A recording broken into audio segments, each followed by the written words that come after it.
Hello! Magandang araw. Pamilyar ba kayo sa punong ito?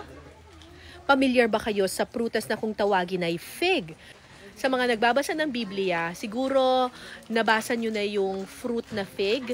Nandun yun sa Bible. Dito sa Pilipinas, meron din tayong version ng fig. Ayan yung Filipino version ng prutas na kung tawagin ay fig. Ang tawag dito ay tibig. Alam nyo ba na merong lalaking tibig at saka meron ding babaeng tibig? Yung prutas ng lalaking tibig ay hindi siya masyadong makintab. Parang medyo rough siya, mapusyaw ang kulay. Tapos kapag binuksan mo siya, makikita mo very dry. Very dry, wala siyang katas. Papakita ko ngayon sa inyo yung prutas ng babaeng tibig. Mas dark yung color niya ng kaunti and mas smooth. Ay! Wow! May lumalabas na kaagad na juice.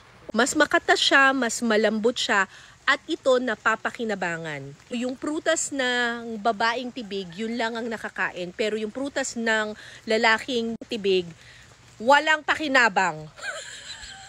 O ito, may isa pa akong trivia.